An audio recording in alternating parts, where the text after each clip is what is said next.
কিছু অংশ মানবা, কিছু অংশ মানবা না। ইসলামের বিধান মসজিদে মানবা, রাজনীতিতে মানবা না।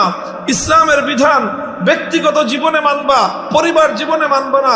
ইসলামের বিধান ব্যবসা বাণিজ্যের ক্ষেত্রে মানবা, রাজনীতির ক্ষেত্রে মানবা না।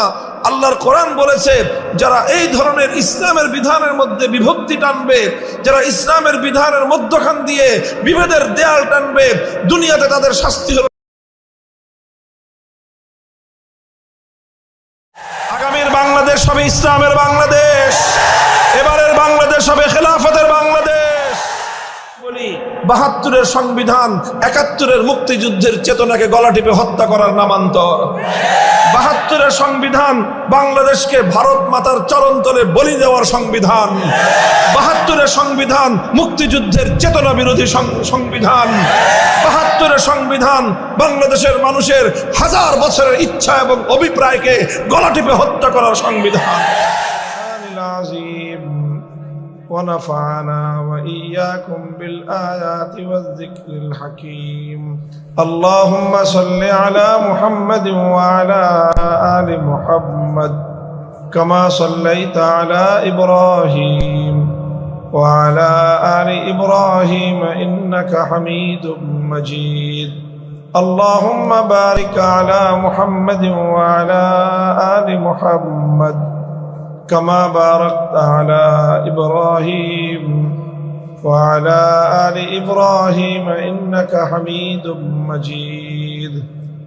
রাত 12:30 বাজে একটা আবাসিক এলাকার মধ্যে আমরা দীর্ঘ রাত পর্যন্ত মাহফিল চালানোটা অনেক সময় বাধ্য হয়ে করলেও এটা অনেক বিবেচনায় সমীচীন না। অন্তত আমরা যে কাজটা করতে পারি সেটা যদি সম্ভব হয়, যে আমাদের এই মাহফিলের স্থলের বাইরে রাস্তায় যেই হর্নগুলো দেওয়া আছে সেই হর্নগুলো যদি বন্ধ করে দেওয়া হয়, আমরা কিছুক্ষণ এখানে আলোচনা করলাম, এতে হয়তো মানুষের কষ্টটা কম হবে, লাঘব হবে। ওটা সম্ভব হয় কিনা ইন্তেজামিয়া কমিটির কাছে আমি বিশেষভাবে অনুরোধ করতেছি সেই বিষয়টা লক্ষ্য রাখার জন্য। আর আপনারা যারা এখানে অপেক্ষমান আছেন, আপনাদেরকেও আমি শুকরিয়া জ্ঞাপন করছি যে দীর্ঘ রাত পর্যন্ত আপনারা এখানে কোরআন এবং সুন্নাহর আলোচনা শুনবার জন্য আপনারা বসে আছেন, কথা শুনতেছেন আলেমদের। মরহুম হযরত মাওলানা নুরুল ইসলাম রাহিমাহুল্লাহ তাআলা, যিনি বাংলাদেশে খতমে নবুয়ত আন্দোলনের একজন পুরোধা ব্যক্তিত্ব ছিলেন। মাখজানুল উলুম মাদ্রাসা জামিয়া ইসলামিয়া মাখজানুল উলুম খিলগাঁও মাদ্রাসা যার হাতে প্রতিষ্ঠিত হয়েছে এবং দীর্ঘদিন পর্যন্ত যার নেতৃত্বে সুচারুরূপে পরিচালিত হয়েছে,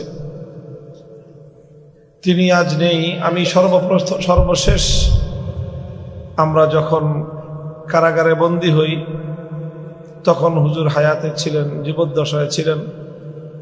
তিনি আমাদের মুক্তির জন্য অনেক চেষ্টা এবং ফিকির করতেছিলেন। ওই অবস্থায় আল্লাহ পাক রব্বুল আলামিন ওনাকে তুলে নিয়ে গেছেন।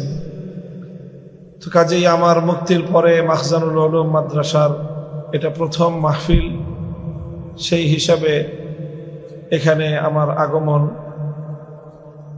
আমি আসলে আরো আগে থেকে কয়েকটা প্রোগ্রামের সাথে ইনভলভ ছিলাম, এই জন্য যথাসময়ে আমি উপস্থিত হতে পারিনি। এই জন্য আপনাদের সকলের কাছেই আমি দুঃখ প্রকাশ করছি।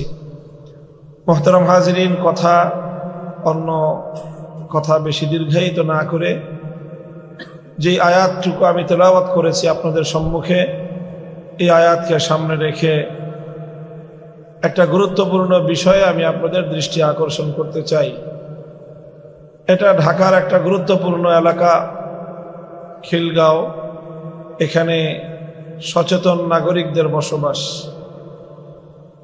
শিক্ষিত জনপদ এটা একটা। আর তাছাড়া এই ময়দানটাও একটা শিক্ষা প্রতিষ্ঠানের মাঠ।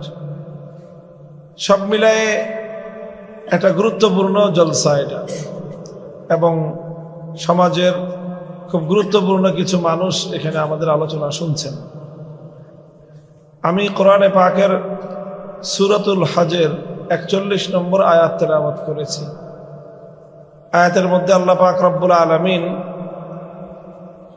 যদি ইমানদার মুমিন মুসলমানদেরকে আল্লাহ ক্ষমতা দেন, রাষ্ট্র ক্ষমতা যদি তারা পায়, তাহলে মুসলমান ক্ষমতাসীনরা ইমানদার ক্ষমতাসীনগণ কিভাবে রাষ্ট্র পরিচালনা করবে সেই ব্যাপারে আল্লাহ পাক রব্বুল আলামিন সুস্পষ্ট একটা গাইডলাইন দিয়েছে। আল্লাহ বলেছেন, আল্লাযীনা ইম্মাক্কান্নাহুম ফিল আরদি আকামুস সালাতা ওয়া আতাউয যাকাতা ওয়া আমারু বিল মা'রুফি ওয়া নাহাউ আনিল মুনকার ওয়ালিল্লাহি আকিবাতুল উমুর।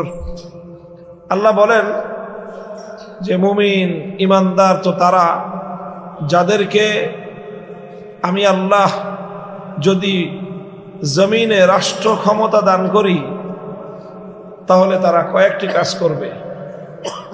1 নম্বর কাজ আকামুস সালাহ, তারা রাষ্ট্রে সালাত কায়েম করবে, নামাজ কায়েম করবে।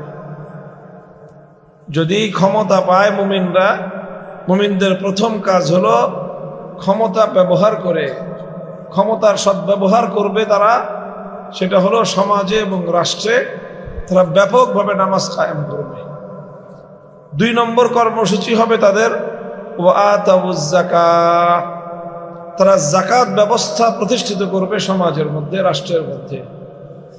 3 নম্বর কাজ হলো ওয়া আমারু বিল মা'রুফ, তারা মানুষকে সৎ কাজের আদেশ দিবে। আর 4 নম্বর দায়িত্ব হবে তাদের ওয়া নাহাউ আনিল মুনকার, তারা শরীয়ত গর্হিত অন্যায় এবং অসৎ কাজকে বাধা দিবে, নিষেধ করবে। এই হলো 4টা কথা আল্লাহ পাক রব্বুল আলামিন উল্লেখ করেছেন যে ইমানদাররা ক্ষমতা পেলে তারা কি করবে। এটা খুবই গুরুত্বপূর্ণ একটি আয়াত, বিশেষ করে ওই সকল মানুষদের জন্য যারা ইসলাম সম্পর্কে একটা ভুল ধারণা পোষণ করে। অনেক মুসলমান এমন আছে যে তারা ভুল ধারণা পোষণ করে, আর এই ভুল ধারণার মূল কারণ হলো যে তারা রাজনৈতিকভাবে ভুল কোনো মতাদর্শের অনুসরণ করে। আমার পর্যবেক্ষণ হলো আমাদের সমাজে বর্তমান মানুষের ঈমান সবচেয়ে বেশি নষ্ট হয় রাজনৈতিক কারণে। ঈমান সবচেয়ে বেশি নষ্ট হয় রাজনৈতিক কারণে। আমল নষ্ট হয় নানা কারণে, মানুষের আমল নষ্ট হয় নানা কারণে। মানুষের আমল নষ্ট হয় সাংস্কৃতিক কারণে, মানুষের আমল নষ্ট হয় নিজের মধ্যে প্রবৃত্তির চাহিদার কারণে, নানা কারণে মানুষের আমল নষ্ট হয়। আর সমাজে সবচেয়ে বেশি ঈমান নষ্ট হয় রাজনৈতিক কারণে। এই জন্যই আমি সবসময় রাজনীতির বিষয় নিয়ে আলোচনা করি মাহফিলগুলোতে। আর এই রাজনৈতিক বিষয় নিয়ে আলোচনা করার কারণে কিছু মানুষ ক্ষিপ্ত হয়। কারা ক্ষিপ্ত হয়? ক্ষিপ্ত হয় তারা যারা রাজনৈতিকভাবে মুসলমানদের ঈমান হরণ করে। যেহেতু তারা ঈমান হরণ করার কাজ করে আর আমরা ঈমান রক্ষা করার কাজ করি, এই জন্যই তখন তাদের সাথে আমাদের সংঘাত তৈরি হয়। তারা চায় আমরা যেন মানুষের ঈমান রক্ষা করার চেষ্টাটা না করি, আর তারা যেন মানুষের ঈমানটা ধ্বংস করতে পারে। আর আমরা চাই যে কোনো মূল্যে যারা ঈমান ধ্বংসকারী তাদেরকে মোকাবেলা করব, তাদেরকে রুখে দিয়ে আমরা সর্বসাধারণ সরল প্রাণ মুসলমানদের ঈমান রক্ষা করার চেষ্টা করব। এটা খুব সরাসরি কথা। আমার এইসব বিষয়ে রাগ ঢাক রেখে কথা বলে লাভ নাই। আমি পরিষ্কার কথা বলি। মাহফিলগুলোতে রাজনীতি নিয়ে আমি আলোচনা করি, তবে আমার রাজনৈতিক আলোচনা কোনো দলীয় রাজনীতির আলোচনা আমি করি না। আলেমরা আমাদেরকেও বলবো, যারা আলোচনা করেন। অনেকে আছে আমাকে দেখে রাজনৈতিক আলোচনায় উদ্বুদ্ধ হন, তাদেরকে আমি বিশেষভাবে বলবো, মাহফিলগুলোতে অবশ্যই যেই সকল রাজনৈতিক কারণে মানুষের ঈমান ধ্বংস হয় সেই বিষয়গুলোতে সরল প্রাণ মানুষকে সতর্ক করতে হবে। রাজনীতির সেই কথাগুলো তো বলতেই হবে আমাদেরকে ঈমানি দায়িত্ব পালনের কারণেই, তবে দলীয় রাজনীতির কথা মাহফিলগুলোতে আলোচনা না করাই ভালো। মোহতারাম হাজিরিন, যে কথাটা আমি বললাম যে রাজনৈতিক কারণে মানুষের ঈমান সবচেয়ে বেশি নষ্ট হয়, যেরকম ধরেন আমি যেই বিষয়টায় কোরআনের আয়াত আলোচনা করলাম এবং কোরআনের আয়াতের অনুবাদ বললাম, সেই অনুবাদের প্রেক্ষিতে দেখা গেল যে আল্লাহ পাক রব্বুল আলামিন এখানে ঈমানদাররা রাষ্ট্র ক্ষমতা পেলে তাদের কি কাজ হবে। আপনারা মঞ্চে নড়াচড়া করলে মানুষরা আমার কথা বাদ দিয়ে ওগুলো দেখে, এটা স্বাভাবিক মানুষের। আর আপনারা কি হয়েছে, আমি কথা বলতেছি, এখানে হয়তো কেউ একজন আসছে, ওদিকে তাকায় থাকেন কেন? এদিকে লক্ষ্য করেন আপনারা। তো বলতেছিলাম যে কোরআনের যে আয়াত আমি আপনাদের সম্মুখে তেলাওয়াত করেছি, সূরাতুল হজ্জের 41 নম্বর আয়াত। এখানে আল্লাহ পাক রব্বুল আলামিন মুমিন মুসলমান ঈমানদার ব্যক্তিরা রাষ্ট্র ক্ষমতা পেলে তারা কি কাজ করবে সেই আলোচনাটাই আল্লাহ করেছেন।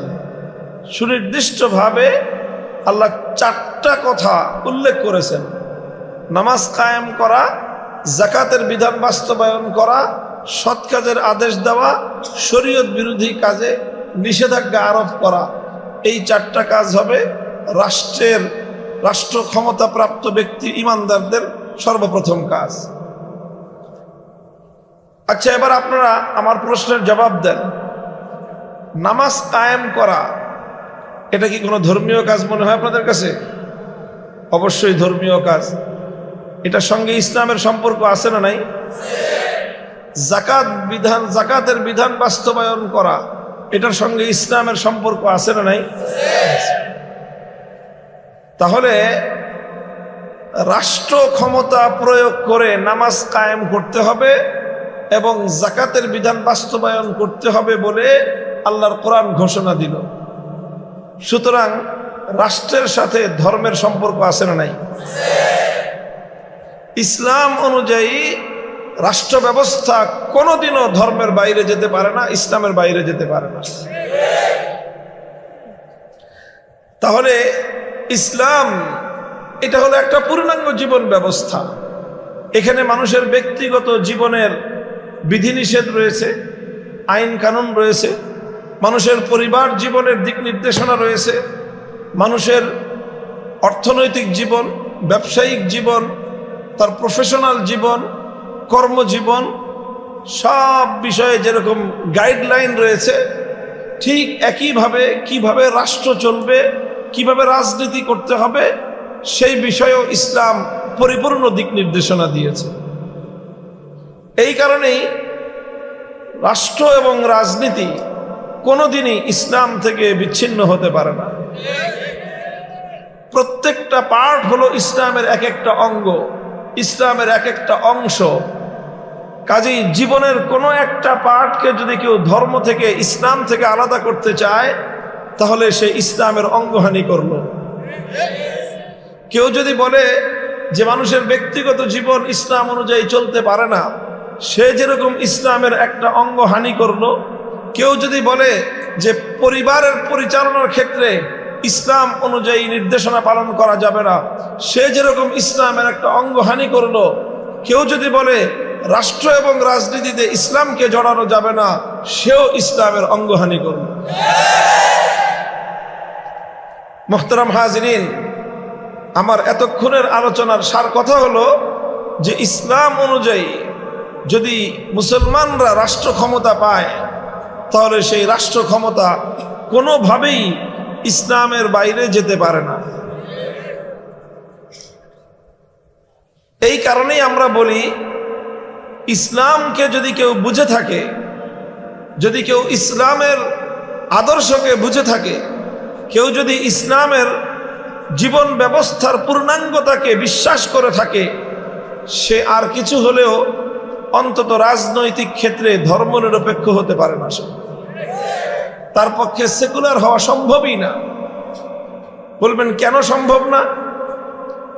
কারণ সেকুলারিজম, ধর্মনিরপেক্ষতাবাদ যেটাকে অনুবাদ করতেছেন ওনারা, সেই সেকুলারিজমের অর্থটা কি?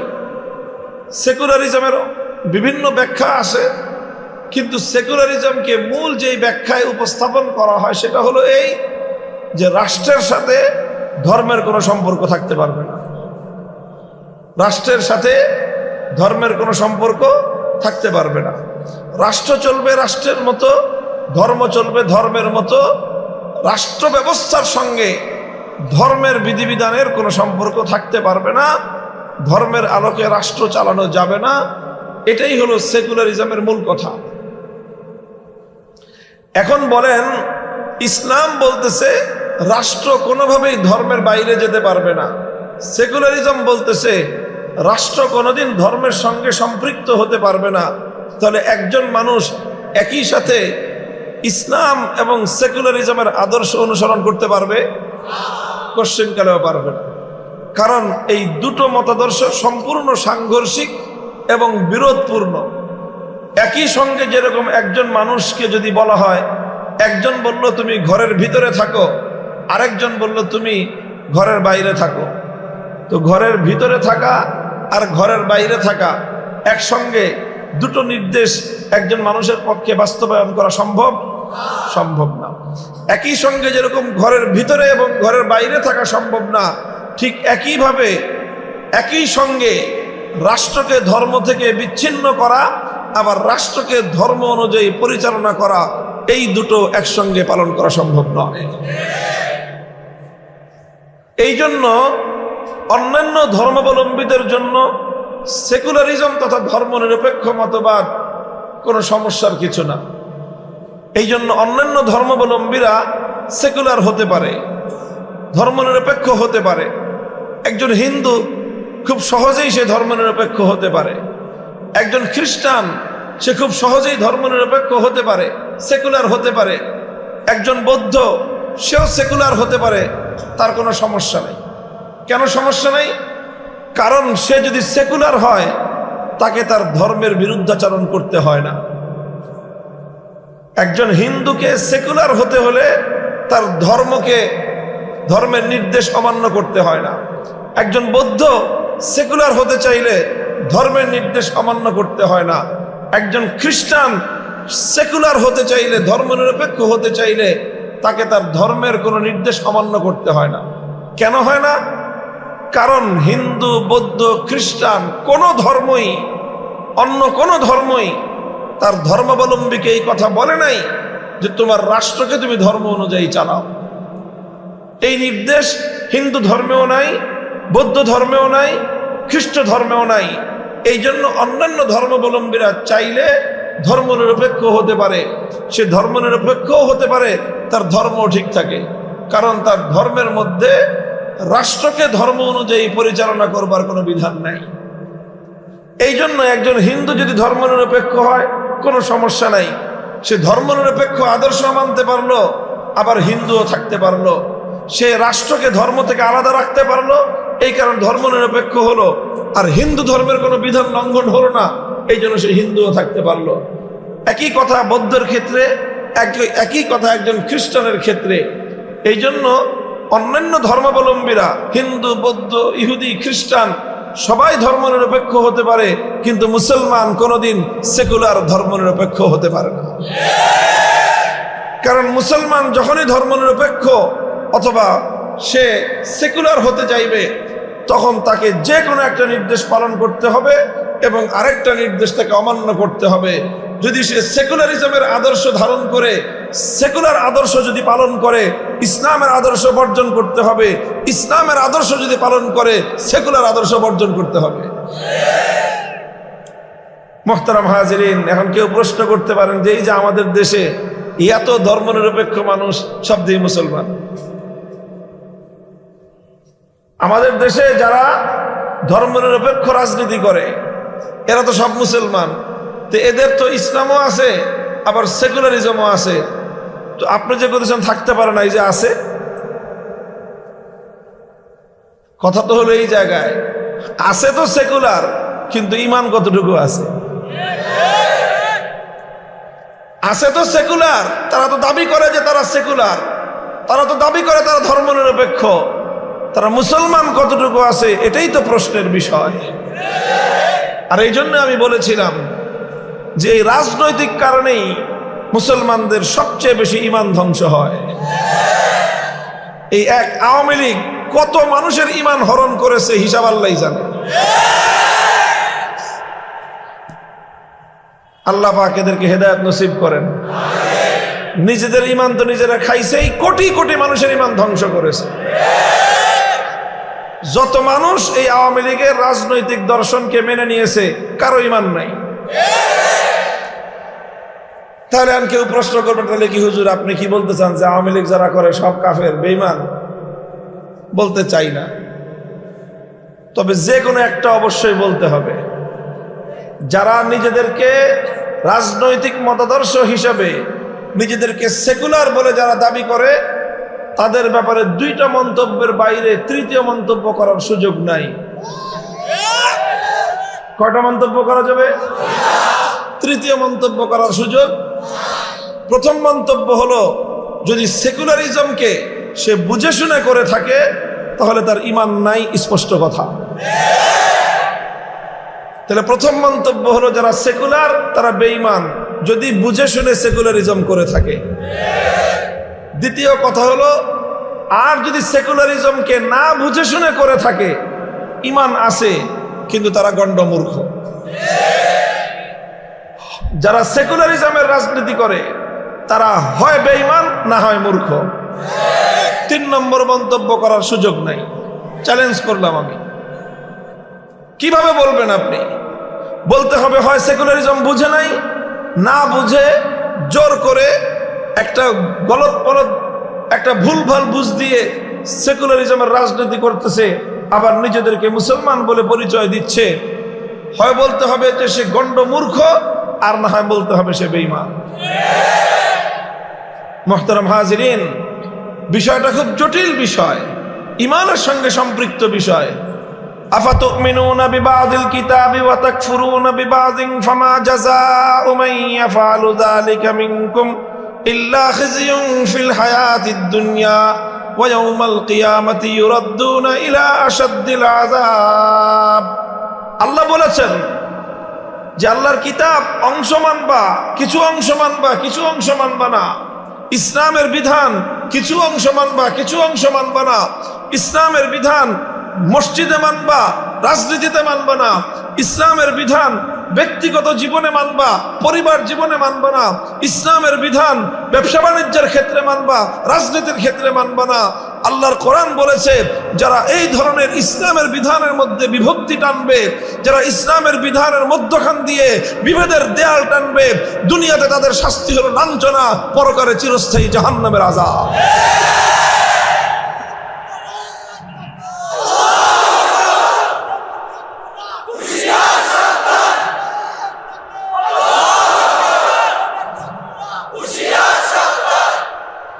তবে আমাদের দেশের ধর্মনিরপেক্ষতাবাদী রাজনীতিবিদ যারা, মুসলমান যারা, সব আসলে মূর্খের দল। তারা বুঝে না, বা অথবা বুঝলেও বিষয়টাকে তালগোল পাকায় নিজেরাও একটা ধোকার মধ্যে আছে, হাজার হাজার মানুষকে ধোকার মধ্যে ফেলে সেই মানুষগুলোর ঈমান ধ্বংস করবার পায় তারা চালাচ্ছে। এই বিষয়টার সমাধান হওয়া দরকার, এই বিষয়টা থেকে বের হয়ে আসা দরকার। মুসলমানরা সারা দুনিয়া ব্যাপী আজ আলহামদুলিল্লাহ এই জাগরণ শুরু হয়েছে, এই জাগরণ শুরু হয়েছে। আগামী দিনে সারা পৃথিবী জুড়ে ইসলামের বিজয়ের যেই ধারা শুরু হয়েছে, ইনশাআল্লাহ এই ধারা থামবে না। খোরাসান থেকে ইসলামের বিজয়ের যে ধারাবাহিকতা শুরু হয়েছে, সিরিয়া পর্যন্ত সেই বিজয়ের ধারা পৌঁছে গেছে। দামেস্ক বিজয় হয়ে গেছে। দামেস্কের মিনারাতুন বাইজা, সেই শুভ্র সাদা মিনার মুসলমানদের দখলে এখন। ইনশাআল্লাহ সেই দামেস্কের শুভ্র সাদা মিনার থেকে হযরত ঈসা আলাইহিস সালাতু ওয়াস সালামের আবির্ভাব হবে, হযরত মাহদী আলাইহিস সালামের আত্মপ্রকাশ ঘটবে। বিষয়গুলো যেভাবে ঘটছে আগামীর বিশ্ব হবে ইসলামের বিশ্ব ইনশাআল্লাহ।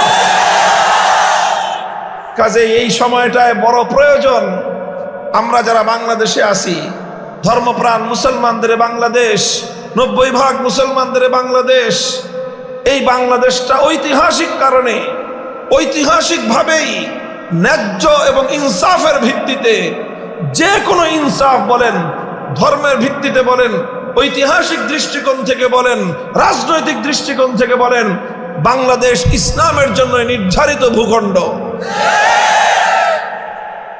আমি এতক্ষণ ধর্মীয় দৃষ্টিকোণ থেকে বলেছি, ঐতিহাসিক দৃষ্টিকোণ থেকে, রাজনৈতিক দৃষ্টিকোণ থেকে বাংলাদেশ ইসলামের জন্য নির্ধারিত ভূখণ্ড।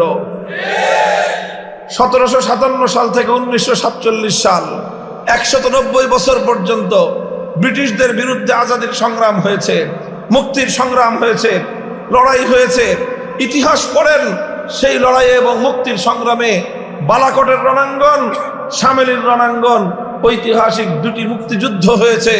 সেই উভয়টি যুদ্ধে নেতৃত্ব দিয়েছে আলেম সমাজ। সৈয়দ আহমদ রহমতুল্লাহ আলাইহি শহীদ হয়েছেন বালাকোটের রণাঙ্গনে 1831 সালে। 1857 সালে শামেলির রণাঙ্গনে শাহাদাত বরণ করেছেন হাফেজ জামিন শহীদ রহমতুল্লাহ আলাইহি। এই উভয়টি মুক্তিযুদ্ধ ছিল, ব্রিটিশ বিরোধী যুদ্ধ ছিল, আল্লাহর জমিনে আল্লাহর দ্বীনকে বিজয়ী করবার জন্য, ইসলামী খেলাফত পুনরুদ্ধার করবার জন্য। এই সব সংগ্রামের পর 1947 সালে যখন ব্রিটিশদের কাছ থেকে স্বাধীনতা অর্জন করা হলো, দেশকে যখন পরাধীনতার শৃঙ্খল থেকে মুক্ত করা হলো, তখন প্রশ্ন ছিল দেশটা স্বাধীন হবে কিভাবে। তখন দেশের মধ্যে প্রধানত দুই জাতি, হিন্দু আর মুসলিম। হিন্দুরা বলল যে আমরা দেশটাকে একসাথে চালাতে চাই ধর্মনিরপেক্ষতার ভিত্তিতে। অধিকাংশ মুসলমানরা বলল যে না, আমরা ধর্মনিরপেক্ষতার ভিত্তিতে হিন্দুদের সঙ্গে নয়, বরং আমরা একটা ভূখণ্ড চাই, যেই ভূখণ্ডে ইসলামী হুকুমত কায়েম হবে। এটা বলছি 1947 সালের কথা। শেষ পর্যন্ত বিভক্ত হলো দেশ। শেরে বাংলা একে ফজলুল হকের লাহোর প্রস্তাব অনুযায়ী এই বাংলার অন্যতম শ্রেষ্ঠ সন্তান, কিংবদন্তি রাজনীতিবিদ শেরে বাংলা একে ফজলুল হকের লাহোর প্রস্তাবের ভিত্তিতে দেশ বিভক্ত হয়েছিল। ধর্মনিরপেক্ষতার জন্য ভারত আর ইসলামী রাষ্ট্র প্রতিষ্ঠার জন্য মুসলমানদের আলাদা ভূখণ্ড হলো। সেই ভূখণ্ড পূর্ব পাকিস্তান আর পশ্চিম পাকিস্তান, আলাদা আলাদা দুইটা ভূখণ্ড হলো। সেই স্বাধীনতা অর্জন হওয়ার পর 24 বছর পর্যন্ত পশ্চিম পাকিস্তানি স্বৈরাচারী সরকারেরা এ জাতির সঙ্গে গাদ্দারি আর বিশ্বাসঘাতকতা করেছে। অঙ্গীকার ছিল দেশ স্বাধীন হওয়ার পর এদেশের শাসন ব্যবস্থা হবে আল্লাহর কোরআন, এদেশের সংবিধান হবে কোরআনী সংবিধান, প্রশাসন চলবে আল্লাহর আইন অনুযায়ী, রাষ্ট্র ব্যবস্থা হবে ইসলামী হুকুমত। 24 বছর পর্যন্ত খান পাঠানরা গাদ্দারি করার কারণে 71-এ আবার মুক্তিযুদ্ধের প্রয়োজন হলো। সেই মুক্তিযুদ্ধ ছিল জালিমের বিরুদ্ধে মজলুমের লড়াই। এই 1947 সাল থেকে 71-এর ডিসেম্বর পর্যন্ত কোনোদিন এই বাংলাদেশের ভূখণ্ডে কোনো নেতা, কোনো পাতি নেতা, কোনো নেত্রী কেউ কোনোদিন বলে নাই এ কথা যে বাংলাদেশকে স্বাধীন করে ধর্মনিরপেক্ষ আদর্শের ভিত্তিতে দেশ চালানো হবে। কেউ এই কথা বলে নাই। 71-এর 16 ডিসেম্বর যখন দেশটা স্বাধীন হলো, এদেশের স্বাধীনতা যুদ্ধে নেতৃত্ব দানকারী আওয়ামী লীগ নেতা শেখ মুজিবুর রহমান সাহেব, তিনি বন্দিত্ব থেকে মুক্তি পেয়ে পাকিস্তান থেকে সোজা চলে গেলেন লন্ডনে। লন্ডন থেকে বাংলাদেশে না এসে ঢাকায় তার প্লেন ল্যান্ড না করে ল্যান্ড করলো নয়াদিল্লিতে। ভারতের প্রধানমন্ত্রী শ্রীমতী ইন্দিরা গান্ধী শেখ মুজিবুর রহমান সাহেবকে বলে দিলেন বাংলাদেশের সংবিধান হবে স্বাধীন বাংলাদেশের মতো করে নয়, বরং ভারতের মতো করে। ভারতের সংবিধানের যে মৌলচার নীতি, সেই মৌলচার নীতিকে ভিত্তি করেই বাংলাদেশে 72-এর সংবিধান তৈরি হলো। অথচ 72-এ ভারতের মতো করে সংবিধান হবে, এই কথা বাংলাদেশের মুক্তিযুদ্ধ চলাকালীন 9 মাস মুক্তিযুদ্ধের পূর্ববর্তী 24 বছরের সংগ্রামের সময় কোনোদিন কথা বলা হয় নাই। এই জন্যই বলি ৭২-এর সংবিধান ৭১-এর মুক্তিযুদ্ধের চেতনাকে গলা টিপে হত্যা করার নামান্তর। ৭২-এর সংবিধান বাংলাদেশকে ভারত মাতার চরণতলে বলি দেওয়ার সংবিধান। ৭২-এর সংবিধান মুক্তিযুদ্ধের চেতনা বিরোধী সংবিধান। ৭২-এর সংবিধান বাংলাদেশের মানুষের হাজার বছরের ইচ্ছা এবং অভিপ্রায়কে গলা টিপে হত্যা করার সংবিধান। এভাবেই চলে আসছে বাংলাদেশ, কিন্তু সেই ভাগ পরিবর্তন হয়ে যায় নাই। ভাগটা তো হয়েছিল 1947 সালে। একটা ভূখণ্ড ছিল ধর্মনিরপেক্ষতার জন্য, আরেকটা ভূখণ্ড ছিল ইসলামের জন্য। যদিও সেখানে বেইনসাফি করা হয়েছে, ইসলামের জন্য যে ভূখণ্ড দেওয়া হয়েছে সেটাকে নানাভাবে বৈষম্যের শিকার করে বঞ্চিত করা হয়েছে মুসলমানদেরকে। সমস্ত গুরুত্বপূর্ণ অঞ্চলগুলোকে তুলে দেওয়া হয়েছে ধর্মনিরপেক্ষ ভারতের হাতে, আর অপেক্ষাকৃত কম গুরুত্বপূর্ণ অঞ্চলগুলোকে দেয়া হয়েছে মুসলমানদের ভূখণ্ডের জন্য। আমরা সমস্ত বঞ্চনা মেনে নিয়েছি, আমরা সমস্ত বৈষম্য মেনে নিয়েছি, শুধু একটা স্বপ্ন নিয়ে যে আমাদের দেশ অনুন্নত হোক, দেশ ছোট হোক, না খেয়ে থাকবো, প্রয়োজনে পেটে পাথর বাঁধবো, তবু এমন একটা ভূখণ্ড চাই যেই ভূখণ্ডে আর কিছু পাই বা না পাই একটা জিনিস পাবো, আইন চলবে আল্লাহর, সংবিধান হবে আল কোরআনের। মুহতারাম হাজিরিন,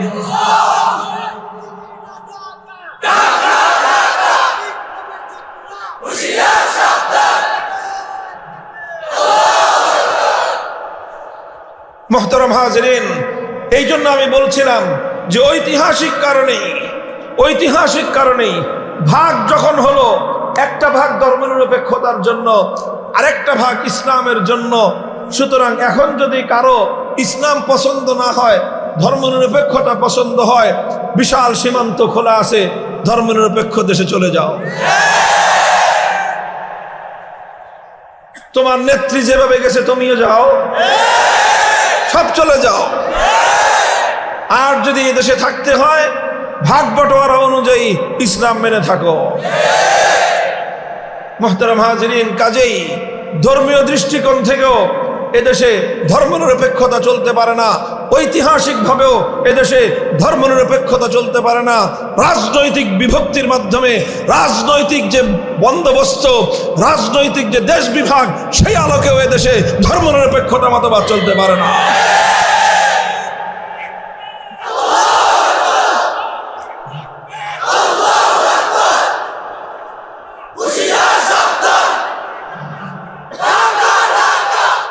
মুহতারাম হাজিরিন, এই যে স্লোগান দেন যে দিল্লি না ঢাকা, কথা বুঝেন যে বাংলাদেশের উপর বিগত 54 বছর ধরে ভারতীয় আধিপত্যবাদ চলছে।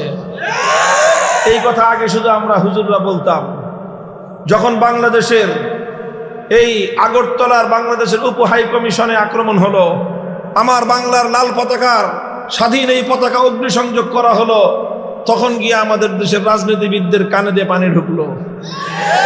দেশের সরকার বাংলাদেশে একটা অভূতপূর্ব ঐক্য গঠন করলেন, ঐক্য প্রতিষ্ঠা করলেন, সকল রাজনৈতিক দলগুলোকে ডেকে ঐক্যবদ্ধ হলেন, সকল ধর্ম, হিন্দু, বৌদ্ধ, খ্রিস্টান, মুসলমান সকলকে মিলিয়ে ঐক্যবদ্ধ হলেন। আর তারা ঘোষণা দিলেন যে বাংলাদেশ কোনো বিদেশি শক্তির সাথে নতজানু পররাষ্ট্রনীতি নিয়ে কারো সঙ্গে সম্পর্ক করবে না। আত্মমর্যাদা বলিয়ান হয়ে বাংলাদেশ মাথা উঁচু করে অন্যান্য দেশগুলোর সঙ্গে তারা বন্ধুত্বের সম্পর্ক করবে, কাউকে প্রভু মানবে না। কথা তো বলতেছেন, কিন্তু কথা হলো যে এই যে ভারতীয় আগ্রাসন থেকে দেশকে মুক্ত করতে চাইলে এই আগ্রাসনের শেকড় উপরে ফেলতে হবে।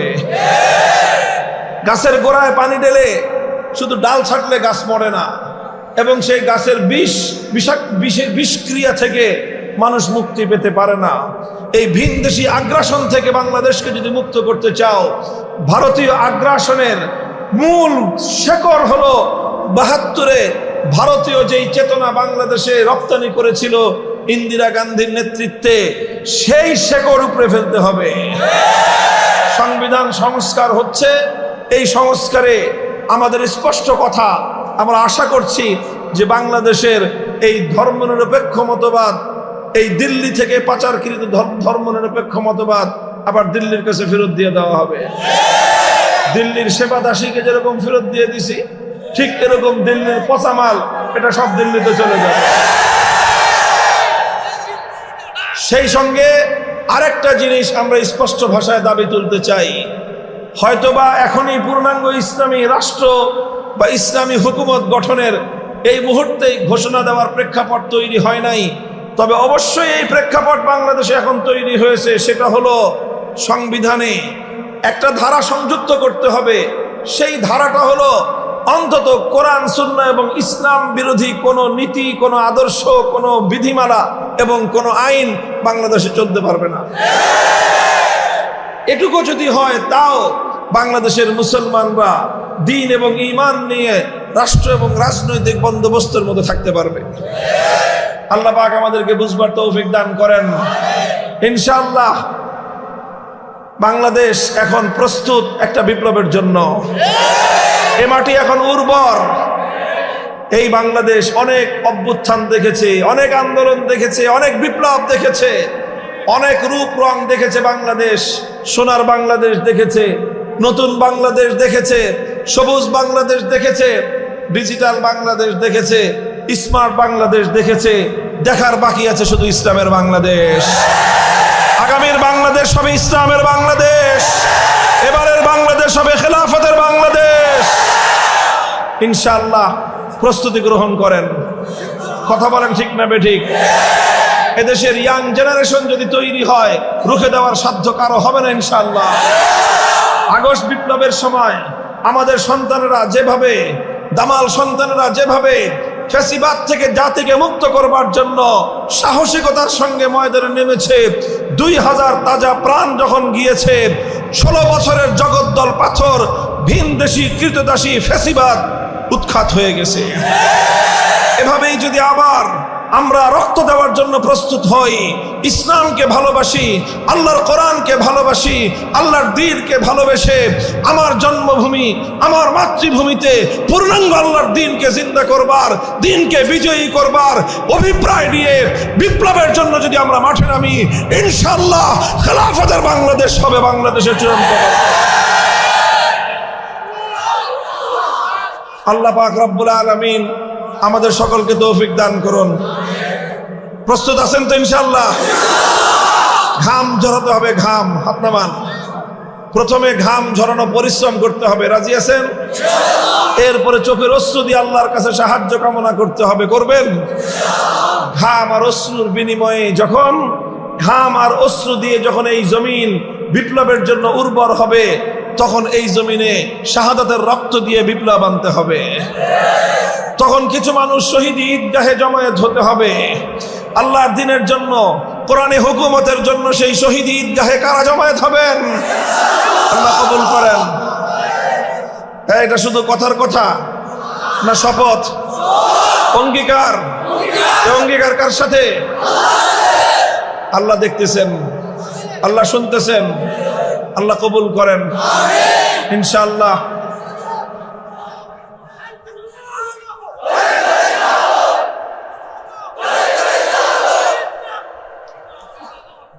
আল্লাহ পাক রব্বুল আলামিন আমাদের তৌফিক দান করেন। আমাদের হেফাজতে ইসলাম মহাসচিব হুজুর যা এসে পড়ছে, তাদের খেয়ালই করিনি।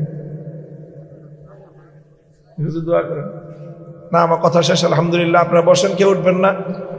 হেফাজতে ইসলাম বাংলাদেশের আমাদের সংগ্রামী মহাসচিব, বাংলাদেশের অন্যতম শীর্ষ আলেমে দ্বীন আল্লামা সাজিদুর রহমান হাফিজাহুল্লাহ তাআলা হুজুর তাশরীফ এনেছেন। দুই এক কথা বলে ইনশাআল্লাহ হুজুর দোয়া করে দেবেন। রাত 1টা বেজে গেছে, আর ইনশাআল্লাহ আমরা মাহফিল আর দীর্ঘায়িত করবো না। হুজুর শুধু একটু দোয়া করে বসেন, উঠবেন না ভাই, মেহেরবানি একটু বসেন।